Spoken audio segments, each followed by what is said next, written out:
ಕನ್ಯಾ ರಾಶಿಯವರಿಗೆ ನೋಡಿ, ನಿಮ್ಮ ರಾಶಿಯಿಂದ ಲಾಭಸ್ಥಾನಕ್ಕೆ ಗುರು ಬರ್ತಾ ಇದ್ದಾನೆ. ಇದೂ ಕೂಡ ಗುರುಬಲ. ಮನೆಯಲ್ಲಿ ಮಂಗಳ ಕಾರ್ಯಗಳು ಏರ್ಪಾಡಾಗ್ತಕ್ಕಂಥದ್ದು. ಇಷ್ಟು ದಿವಸ ಕೆಲಸಗಳಿಗೆ ಏನೋ ಇಂಥ ಶುಭ ಕಾರ್ಯಗಳಿಗೆ ಹಿನ್ನಡೆ ಉಂಟಾಗ್ತಾ ಇದ್ದರೆ ಈಗ ಹಾಗಿಲ್ಲ. ದೈವಾನುಕೂಲದಿಂದ ತನಗೆ ತಾನೇ ಅಂಥ ಒಂದು ವಾತಾವರಣ ನಿರ್ಮಾಣವಾಗಿಬಿಡುತ್ತೆ. ಹುಡುಕ್ತಾ ಇದ್ದರ್ತು ಅಕ್ಕಪಕ್ಕದಲ್ಲೇ ಇರ್ತಕ್ಕಂಥವ್ರೆ ಅಯ್ಯೋ ಇಲ್ಲೇ ಇದ್ರಲ್ಲ ಎಷ್ಟು ದಿವಸ ಅಂತಕ್ಕಂಥದ್ದು ಅವರು ಗೋಚರಿಸ್ತಕ್ಕಂಥದ್ದು, ಅವರು ಎದುರುಗಡೆ ಬರ್ತಕ್ಕಂಥದ್ದು, ಆ ಒಂದು ಫಲ ಪ್ರಾಪ್ತಿಯಾಗೋದು, ಈ ರೀತಿಯ ಒಂದು ಶುಭ ಫಲ ಖಂಡಿತ ಸಿಗುತ್ತೆ.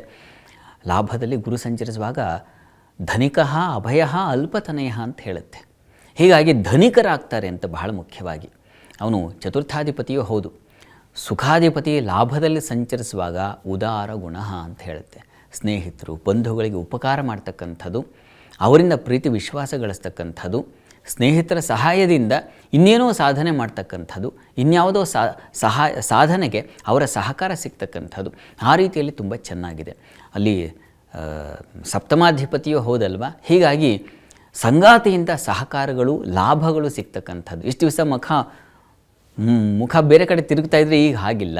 ಸಹಾಯ ಮಾಡೋಣ, ಅವರು ಕಷ್ಟಪಡ್ತಿದ್ದಾರಲ್ವ, ಅದಕ್ಕೆ ಸ್ವಲ್ಪ ಸಹಾಯ ಮಾಡೋಣ, ಆ ರೀತಿಯ ಒಂದು ಆಲೋಚನೆ ಅವ್ರಿಗೂ ಬರ್ತದೆ. ಮತ್ತು ಅಷ್ಟೇ ಅಲ್ಲ, ಅದರಿಂದ ಸಂಪಾದನೆಯೂ ಹೆಚ್ಚಾಗುತ್ತೆ. ಅವರ ಒಂದು ಸಣ್ಣ ಸಹಕಾರ ನಿಮ್ಮ ಆದಾಯದ ಮೇಲೆ ಹೆಚ್ಚಿನ ಅನುಕೂಲ ಮಾಡಿಕೊಡುತ್ತೆ ಅನ್ನೋದರಲ್ಲಿ ಸಂಶಯ ಬೇಡ.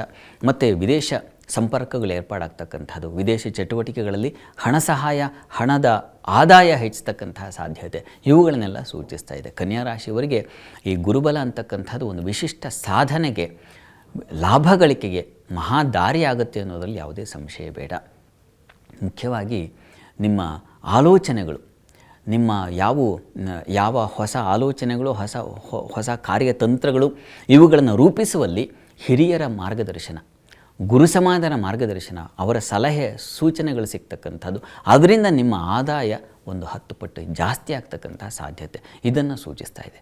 ಮತ್ತು ಗೃಹ ವಾಹನ ಲಾಭ ಇವುಗಳನ್ನು ಸೂಚಿಸ್ತಾ ಇದೆ. ಹೀಗಾಗಿ ಮನೆ ಇಷ್ಟು ದಿವಸ ಖರೀದಿ ಮಾಡಲಿಲ್ಲ, ಇನ್ನೂ ಮಾಡಬೇಕು ಅಂತಕ್ಕಂಥ ಒಂದು ಅಪೇಕ್ಷೆ ಇದ್ದರೆ ಅಂಥವರಿಗೆ ಮನೆ ವಾಹನ ತಗೊಳ್ತಕ್ಕಂಥ ಒಂದು ಸಾಧ್ಯತೆ ಅದನ್ನು ಸೂಚಿಸ್ತಾ ಇದೆ.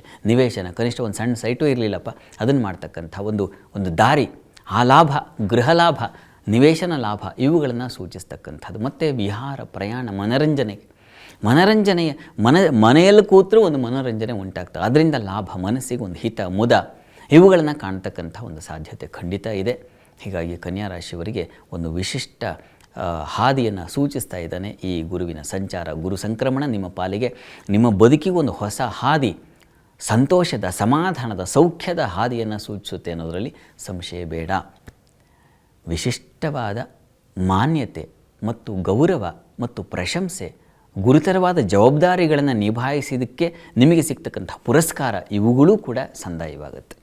ಈ ರೀತಿಯಲ್ಲಿ ನಿಮ್ಮ ಪಾಲಿಗೆ ಒಂದು ವಿಶಿಷ್ಟವಾದ ಫಲವನ್ನು ನೀವು ಪಡಿತೀರಾ, ಸಂಶಯ ಬೇಡ. ಅದರಲ್ಲಿ ಸಂಗಾತಿಯಲ್ಲಿ ಸ್ವಲ್ಪ ತೊಂದರೆಯನ್ನು ಸೂಚಿಸ್ತಾ ಇದೆ. ಕಾರಣ ಸಪ್ತಮದ ಶನೈಶ್ಚರ.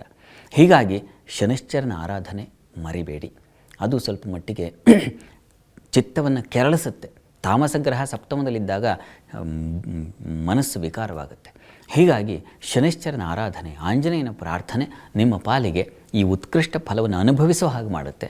ಹೀಗಾಗಿ ತಪ್ಪದೇ ಆ ಆರಾಧನೆಗಳನ್ನು ಮಾಡಿಕೊಳ್ಳಿ.